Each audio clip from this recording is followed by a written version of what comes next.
If you'd like to get some tips from St. John Bosco in maintaining the virtue of purity, this video is for you. We'll be going over his cryptic dream called The Partridge and the Quail, which was a vision sent from God. You're watching The Miracles and Prophecies of St. John Bosco, a project of America Needs Fatima. I'm your host, Matthew Miller.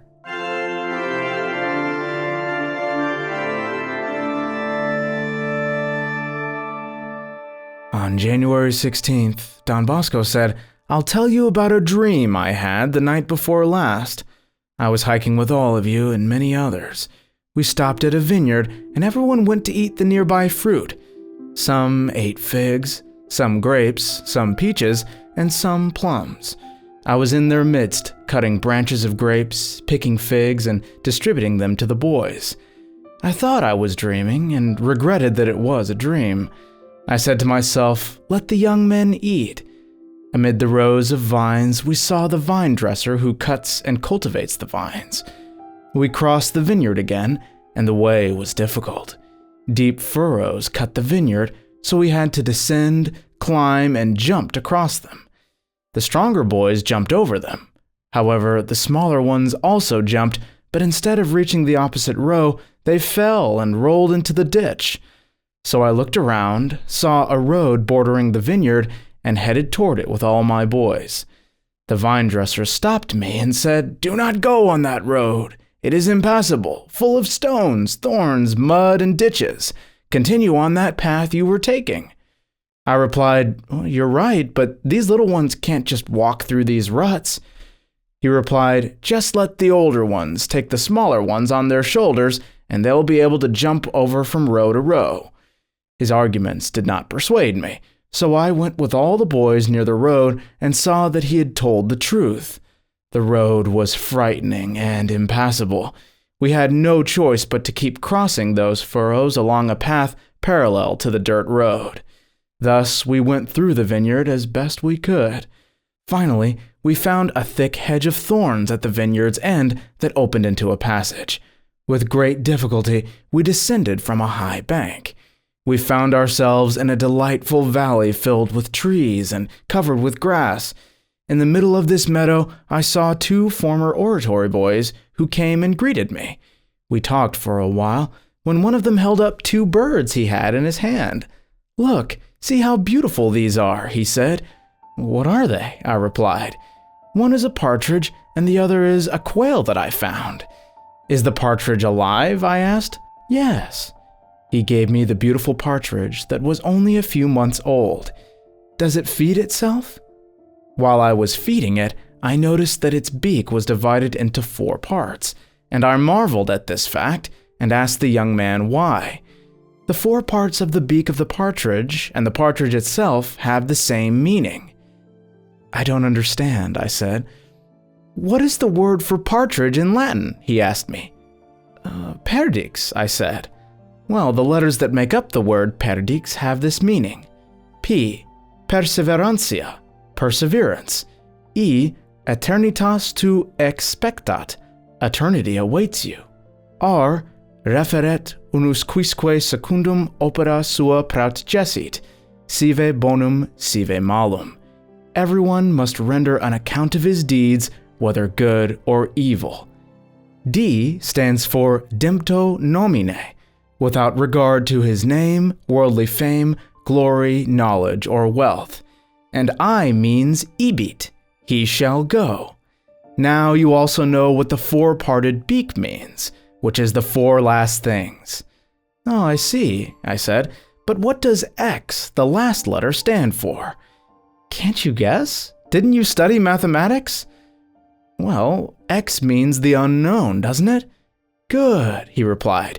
'Change unknown quantity for destiny and it makes sense. He shall go to his unknown destiny.' While I was amazed and persuaded by these explanations, I asked him, 'Will you give me this partridge?' 'Yes, gladly,' he replied. And then he asked, 'Would you also like to see the quail?' 'Yes, let me see it.' He then handed me what at least seemed to be a magnificent quail. I took it, lifted its wings, and saw that it was covered with sores and appeared ugly, rotten, and stunk. Then I asked my young man what this transformation meant. He answered, "Do you remember when the Jews in the desert murmured, and God sent them quails, and they ate them? They still had those meats in their teeth when so many thousands of them were punished by the hand of God. This quail means that gluttony kills more by the throat than the sword, and that the origin of most sins comes from the throat." I thanked that young man for his kind explanations. Meanwhile, partridges and quail appeared in large numbers in the hedgerows, trees, and grass. The young men grabbed and ate as many of them as they could. We continued on our march, all refreshed. The boys that ate the partridge became hardy and continued on their way. Those who ate of the quail stayed in the valley and left me, and I no longer saw them. Suddenly, the scene changed entirely. I seemed to be in an immense hall much larger than the oratory. It was filled with a great multitude of people. I looked around and knew no one. I didn't even see one boy from the oratory. While standing there, stunned, a man approached me, told me that a poor man was gravely ill and in danger of dying, and asked if I would hear his confession. I followed him and entered a room where I approached the sick man and began to hear his confession. Still, fearing that he would die without absolution, I cut the confession short. As soon as I had absolved him, he died. His corpse immediately began to stink so horribly that it couldn't be endured. I said he had to be buried immediately and asked why he smelled so bad, and I received this curious answer: "He who dies so soon is soon judged." Leaving, I felt exhausted and asked to rest. I was led up a staircase to another room. Then, as I entered, I saw two young men from the oratory talking among themselves. One had a bundle, and I asked him, "What are you holding? What are you all doing here?" They apologized for being in that place, but didn't answer my question, so I asked again, "Why are you here?" They opened the bundle and drew out a funeral cloth. I looked around and saw a dead young man from the oratory, but I didn't recognize him. I asked the two young men who he was, but they apologized and wouldn't tell me. I approached the corpse and stared at his face, but couldn't place him. Wishing to know who he was, I descended the staircase and found myself once again in that great hall. The multitude of unknown people had disappeared, and in its place stood the young men of the oratory. When the young men saw me, they gathered around and said, "Don Bosco, a boy from the oratory died." I asked them who it was, and no one wanted to give me an answer. Suffering this distress and disappointment in my search, I woke up and found myself in bed.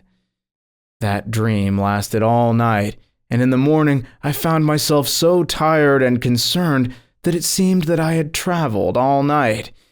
The things that I tell you should not be said outside the oratory.